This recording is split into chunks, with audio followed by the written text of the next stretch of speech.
and welcome to our Revisited episode. If you don't know what Revisited is, it's where we take a look back at older games. In today's episode, we're taking a look at Dragon Age 2 and telling you, is it still worth playing today, 15 years later? Yes, the game was released in 2011, and I'm excited to take a look at this. Let's go. So the first part of the game will be selecting which character and gender we want to play as. We can select Mage male, Mage female, male warrior, female warrior, male rogue, and female rogue. Yes, I said it all. Now, you can select which side you want to be. Do you want to be a warrior? Do you want to be a mage? Personally, I think mage will give you a better experience in the game because this game is all about Templars and Templars trying to control mages. So you'll get a better viewpoint of what's happening around the game and the situation of the game itself while playing as a male mage. That's my personal intake. However, you can select any one of them and you will get the story.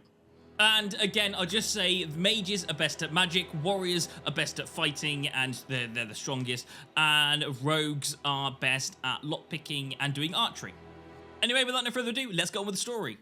So we start off with Varric. Varric is being dragged somewhere. We're not quite sure where, but we know possibly someone's going to ask him some questions about some type of investigation. We're not quite sure yet as the viewer.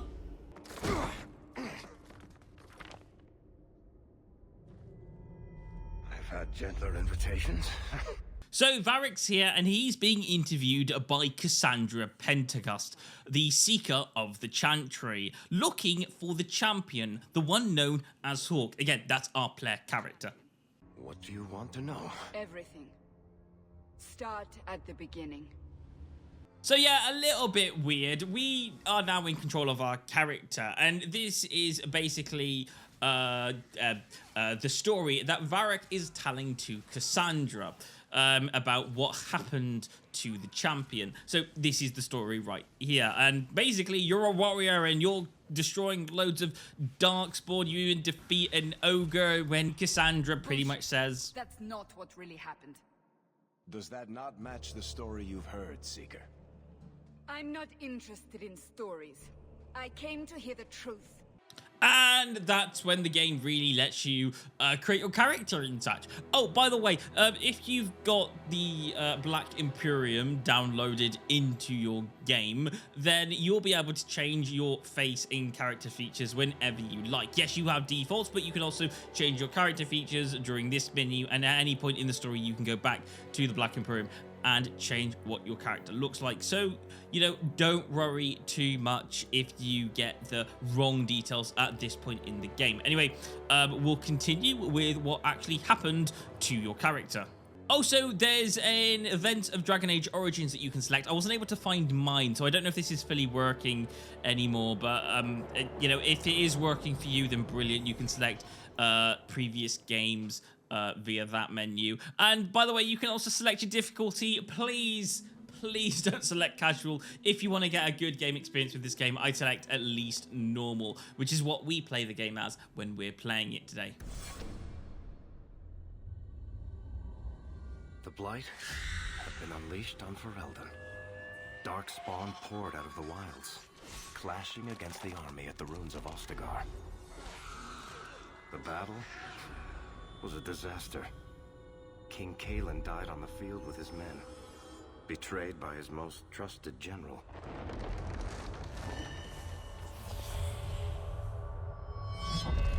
Unopposed, the Horde marched on the village of Lothering. The village burned, and many innocents were slaughtered. The champion's family barely escaped in time. And that's one thing I love about this game. This game kind of crosses paths just a little bit with Dragon Age Origins. With Dragon Age Origins, you play as the hero Ferelden, and you just bypass through Lothering before it gets completely wiped out. In this game, you play as people that lived in Lothering, and you are playing as after the Darkspawn are taking over it. So there is a bit of crossover, but not a full crossover. So you do get a bit of like the origins are somewhat similar, but yeah, you get the idea. Anyway, we'll continue. There's a few fights with Darkspawns at the beginning parts. We do meet two characters called Aveline and Wesley, who are in the middle of fighting Darkspawn when things get a little bit rough for them. But Wesley is a Templar, and he doesn't really like mages. The Spawn are clear in their intent, but a mage is always unknown. The Order dictates. Wesley. The Order dictates. Yes, so Wesley does eventually come round to liking us, but I just also want to be aware of some of the members in our family and what our plan is to do. Our plan is to get away from Lothering and from Ferelden and get into Kirkwall, which is overseas. And of course, you have a few members of your family. You have, obviously, Carver, who's your brother. You also have your mother, who is Leandre. And you also have your sister, Bethany. And you are trying to get to Kirkwall because there is a place for you to stay in Kirkwall. Gamlin owns an estate over there. So you decide that the best option is to get from Lothering, from Ferelden, and get straight to Kirkwall and go where your uncle lives until the fight's over. That's kind of the base plan of the game. Give me strength.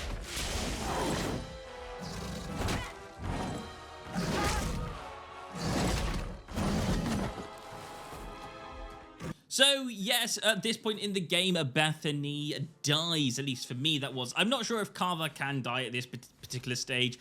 Maybe it debates on what character you play as or what stuff you pick.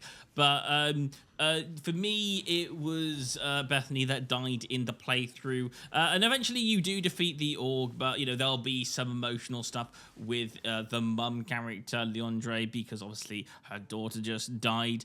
To be honest with you, there wasn't enough for me to get a relationship feel with her because obviously this is right at the beginning of the game. There's no relationship build up with her, so, you know, it doesn't really affect you that much, but there will be more stuff affecting me with Carver and the decisions he makes because I'll spend more time with him. So, you know, that's kind of how emotional roller coasters work. But yeah, that's the beginning of the game, and that's your sister dying at the beginning of the game. Wake up. The battle's over. We're fine. I'm sorry, mistress. Your daughter is gone. No. These things will not take Bethany. Shortly after this, you will see a ferocious dragon who will come down and sweep and not attack you, but attack all the Darkspawn around you, keeping you and your family safe. What a nice dragon that was. Turns out it's not just a dragon, it's a shape-shifting witch of the wilds. It used to be we never got visitors to the wilds, but now it seems they arrive in hordes. I will mention that this is also a conversational dialogue game, and with that you get different options to talk and respond to the people that you're having a conversation with. That allows you to really control the direction of where you want to take things in the game. Do you do this or do you do that? Do you say this? Do you say that? There are loads of different ways you can alter parts of the story into your favor. And this is kind of a Paragon and Renegade game. So basically, it's all about your reputation as well as a character. And you can change the relationships that you have with other characters depending on what you pick. The symbols will be in colors, and obviously red is more Renegade and blue is more Paragon.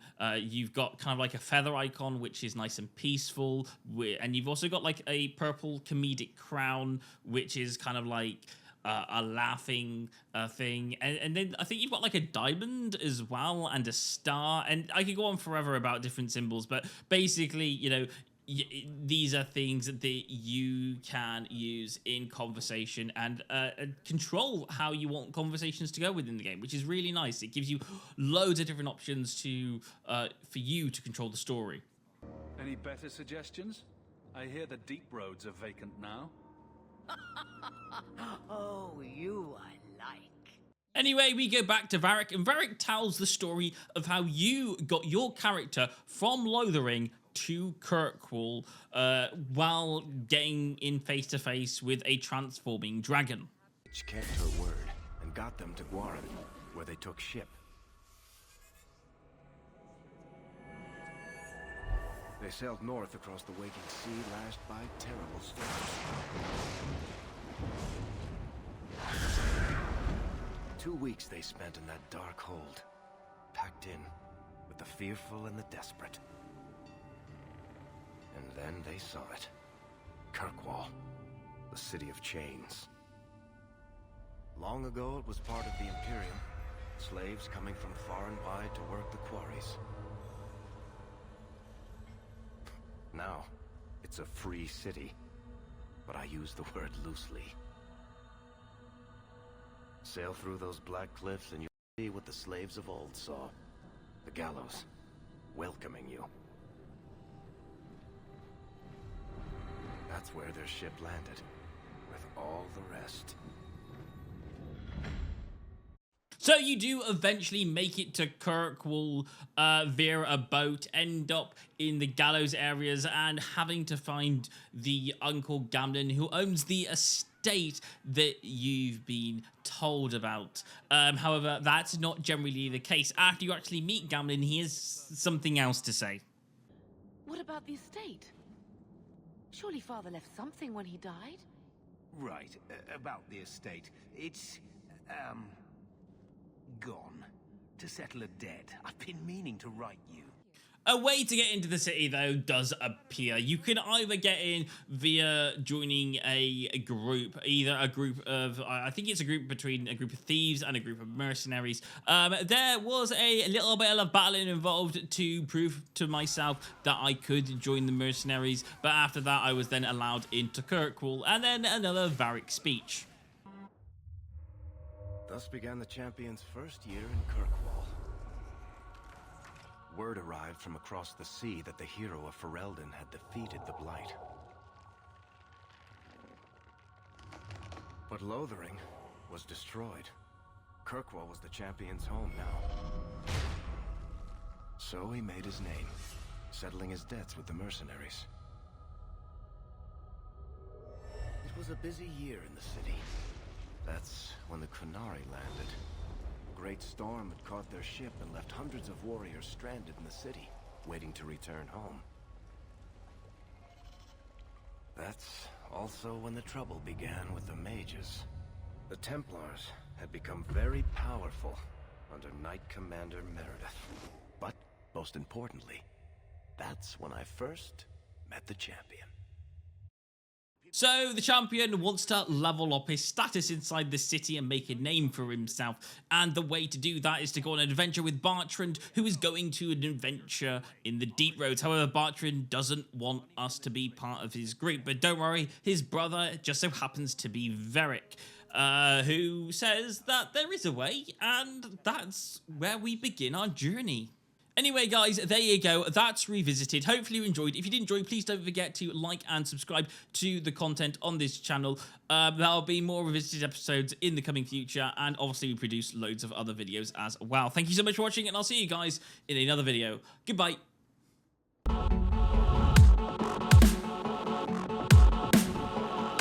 Hey, thank you so much for watching, and I really hope you enjoyed the video. If you did enjoy the video, then please don't forget to give a like and subscribe to the channel. That would be amazing. Thank you so much. Anyway, I will see you guys on another Jump Inside video very soon. Thanks for watching, and goodbye.